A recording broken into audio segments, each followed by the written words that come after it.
తపస్సులు ఎందుకు ఆచరించాలి, ఆధ్యాత్మిక నియమాలను ఎందుకు పాటించాలి, దాన ధర్మాలు ఎందుకు చేయాలి అనే విషయాలు మనకు తెలియవు. ఈ కార్యములన్నీ భగవంతుని తృప్తిపరచుటకే తప్ప మరొక దానికి కాదు. భగవంతుడు తృప్తి చెందినప్పుడు మీకు ఫలితం లభించును. మీరు అధికమైన భౌతిక లేదా ఆధ్యాత్మిక ఆనందాన్ని కోరుకున్నను మీరు ఈ లోకం లేదా ఇతర లోకాలలో చక్కని జీవితం గడపగలుగుతుంటారు. మరి ఏ ఇతర కోరికలను ఆ భగవంతుని తృప్తిపరిచినట్లయితే అవి అన్నీ కూడా లభించును. అందుకే అతడు అందరికీ నిజమైన అత్యంత ప్రియమైన మిత్రుడు. అతని నుండి మీరు దేనిని ఆశించినను దానిని మీరు పొందగలరు.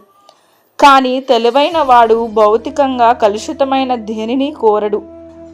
పుణ్యకర్మల చేత భౌతిక లోకాలలోని ఉన్నతమైన బ్రహ్మలోకాన్ని కూడా పొందవచ్చునని భగవద్గీతలో శ్రీకృష్ణ భగవానుడు చెప్తున్నాడు.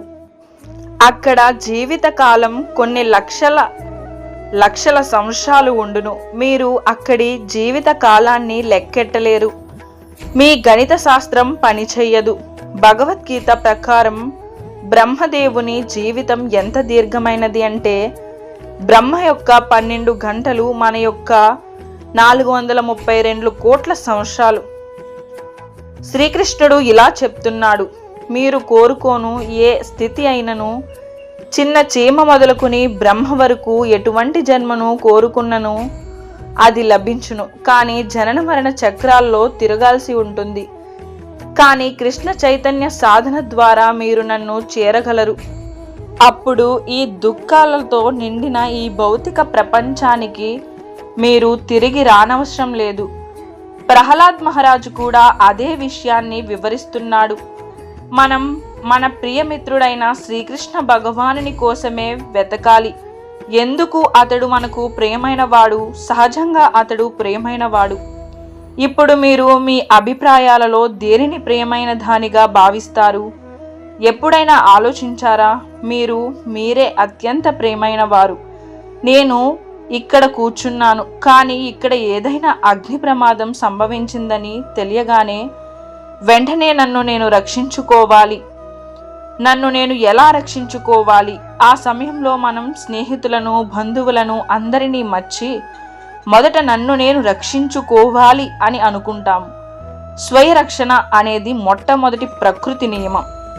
స్పష్టంగా చెప్పాలి అంటే ఆత్మ అనే పదానికి శరీరం అని అర్థం వస్తుంది. మరింత సూక్ష్మంగా ఆలోచించినట్లయితే మనసు లేక బుద్ధిని ఆత్మగా అర్థం చేసుకొనవచ్చు. కానీ సరైన అర్థాన్ని చూసినట్లయితే ఆత్మ అనగా శాశ్వతమైన జీవాత్మ అనే అర్థం. బద్ధ స్థితిలో శరీరాన్ని రక్షించుకోవడానికి, దాని అవసరాలను తీర్చుకోవడానికి మరియు దానిని సంతృప్తి పరచడానికి ఎంతగానో అలవాటు పడినాము. బద్ధ స్థితిలో బుద్ధి మరియు మనసును తృప్తిపరచడానికి ప్రయత్నిస్తాము. కానీ మనసు మరియు బుద్ధికి అతీతంగా ఎప్పుడైతే ఆధ్యాత్మిక ప్రగతిని సాధిస్తామో అప్పుడు నేను ఈ శరీరం, మనసు, బుద్ధి కాదు అని అర్థం చేసుకోగలము.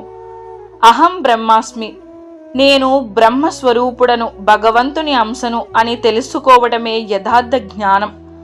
సమస్త జీవరాశులకు విష్ణు ఒక్కడే పరమ శ్రేయోభిలాషి. కనుకనే మనమందరం అతడి కొరకు వెతుకుతున్నాము అన్ని ప్రహ్లాద్ మహారాజు తెలుపుతున్నారు. పసిపిల్లవాడు తన తల్లి కోసం ఏడుస్తాడు. కానీ తనని వ్యక్తం చేయడానికి ఆ పసివాడికి భాష తెలియదు. తల్లి నుండి సహజంగా తాను శరీరం పొందటం వలన ఆ తల్లి శరీరంతో దగ్గరి సంబంధం ఏర్పడుతుంది. పసివాడు తన తల్లిని తప్ప మరో స్త్రీని ఇష్టపడడు. ఏడ్చే పిల్లవాడు తల్లి ఒడిలోకి చేరగానే శాంతి పడతాడు. తల్లి దగ్గర తన బాధను వ్యక్తం చేయడానికి సరైన భాష తెలియక నప్పటికీ తల్లితో అతడికి గల సంబంధం సహజమైనది. అలాగే సహజంగానే మనం శరీరాన్ని రక్షించుకోవాలనుకుంటాం. అది స్వయరక్షణ. ఇది జీవుడి సహజ స్థితి. ఎలాగైతే ఆహారం తీసుకోవడం మరియు నిద్రించడం సహజమైన స్వయరక్షణ కూడా అంతే సహజం. ఆత్మ శరీరంలో ఆత్మ ఉన్నందున నేను ఈ శరీరాన్ని రక్షించుకోవాలి. ఆత్మ అంటే ఏమిటి? ఆత్మ అనేది భగవంతుని అంశం. మనం మన ఈ చేతివేళ్లను రక్షించుకోవాలి అనుకుంటాము. ఎందుకనగా అవి మన శరీరంలోని భాగాలు. అలాగే మనలను మనం రక్షించుకోవాలి అని అనుకుంటాం. ఎందుకనగా అది భగవంతుని రక్షణ ప్రక్రియ. భగవంతునికి రక్షణ అవసరం లేదు, కానీ అది మనం అతడిపై గల ప్రేమను వ్యక్తం పరిచే ప్రక్రియ. కానీ ఇప్పుడు అది తారుమారైంది. మన చేయి మరియు చేతివేళ్లు మొత్తం శరీరం కోసం పనిచేయుటకై ఉన్నాయి. నేను ఎప్పుడు కావాలనుకుంటే అప్పుడు చేయి రావాలి అంటే వస్తుంది. అంతేకాకుండా కావలను కున్నప్పుడు చేతివేళ్లు తబలను వాయించాలి అంటే వాయిస్తాయి. ఇది సహజ స్థితి. అలాగే భగవంతుని కొరకు మన శక్తిని అతని సేవలో వినియోగించాలని ప్రాకులాడతాము. అతనిని కొరకు వెతకాలి, కానీ మాయాశక్తి ప్రభావం చేత మనం దీనిని మర్చిపోయాము. అదే మన దోషము. ఇప్పుడు ఈ మానవ జన్మలో మన స్థితిని తెలుసుకునే అవకాశం కలదు. మీరు మానవులుగా కృష్ణ చైతన్యాన్ని అలమర్చుకోవడానికి, జీవితం యొక్క వాస్తవ లక్ష్యాన్ని తెలుసుకోవడానికి ఇక్కడికి వచ్చారు. పిల్లలను, కుక్కలను ఇక్కడికి వచ్చి కూర్చోమని నేను చెప్పలేను. ఇదే మానవులకు, జంతువులకు మధ్య గల తేడా. కేవలం మానవుడు మాత్రమే జీవిత లక్ష్యం యొక్క అవసరమును గుర్తింపగలడు. కానీ ఈ గొప్ప అవకాశాన్ని జార విడుచుకున్నచో ఘోర ప్రమాదాన్ని కొని తెచ్చుకోవడమే అవుతుంది. భగవంతుడు అందరికంటే ప్రియమైన వాడు. భగవంతుని గురించి అన్వేషించాలి అని ప్రహ్లాద్ మహారాజు బోధిస్తున్నాడు. ఎవరైనా జీవిత అవసరాలు మానేమంటే ఎందుకు మానాలి అని ప్రశ్నిస్తే దానికి ప్రహ్లాద్ మహారాజు ఇలా సమాధానమిస్తున్నారు: మీరు ఇంద్రియ తృప్తి కొరకు ప్రయత్నిస్తున్నారే కానీ శరీరం పొందుతూనే ఆ విధమైన ఇంద్రియ తృప్తి సహజంగానే లభిస్తుంది. ఎలాగంటే పందిది ఒక రకమైన శరీరం, దానికి మలాన్ని తినడం వలన ఇంద్రియ తృప్తి కలుగుతుంది.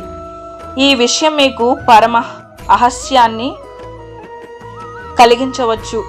మీరు మలాన్ని విడిచిన వెంటనే ఆ చెడు వాసన నుండి దూరంగా వెళ్ళాలనుకుంటారు. కానీ ఆసక్తితో ఎదురు చూస్తున్న ఆ పంది మీరు మలాన్ని విసర్జించిన వెంటనే ఒక్కసారిగా దానిని తిని సంతృప్తి పడుతుంది. మీరు మలాన్ని చూసి అసహించుకుంటే ఆ పంది దానిని చూసి సంతృప్తి చెందుతుంది. అలాగే శరీరాలను బట్టి ఇంద్రియ తృప్తి రకరకాలుగా ఉంటుంది. శరీరం గల ప్రతి జీవి ఇంద్రియ సుఖాన్ని అనుభవిస్తుంది. పంది మలాన్ని తినడం వలన బాధను అనుభవిస్తుందని మీరు అనుకోకూడదు. లేదు, అవి మలాన్ని తినడం వలన బాగా లావు పెరిగి సుఖాన్ని అనుభవిస్తూ ఉంటాయి. మరొక ఉదాహరణ, వంటను తీసుకోండి.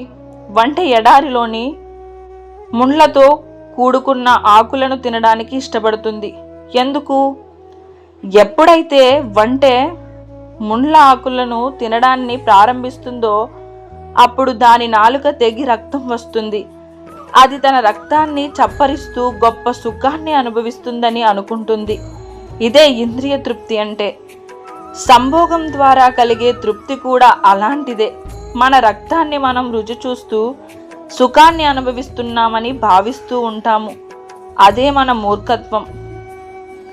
భౌతిక ప్రపంచంలోని జీవి నిజానికి ఆధ్యాత్మిక స్వరూపం కలది. కానీ భోగించాలనే స్వభావం వలన భౌతిక ప్రకృతిని అనుభవించుట కొరకు అతడు ఈ భౌతిక శరీరాన్ని పొందెను. మొత్తం 84 లక్షల జీవజాతులు ఉన్నాయి. వాటి శరీరాలను బట్టి రకరకాల ఇంద్రియాలు, వాటికి తగినట్లు ఇంద్రియ తృప్తి ఉంటుంది. సూత్రులారా, వంటలకు ఇష్టమైన ముళ్ళున్న ఆకులను మీకు తినమని ఇస్తే మీరు ఇష్టపడతారా? లేదా పనికిరాని పదార్థాలని ఇచ్చారనుకుంటారు. ఎందుకు అంటే మీ శరీరం వంటె శరీరానికి భిన్నమైనది. మీరు ముళ్ళతో ఉన్న ఆకులను రుచి పొందలేరు. వాటినే మీరు వంటలకు ఇచ్చినట్లయితే వెంటనే భలే మంచి విందు అని సంతోషపడతాయి. పందులు, వంటలు ఎటువంటి కష్టం లేకుండా ఇంద్రియ సుఖాన్ని అనుభవిస్తున్నప్పుడు మానవులమైన మనమెందుకు అనుభవించలేకపోతున్నాం?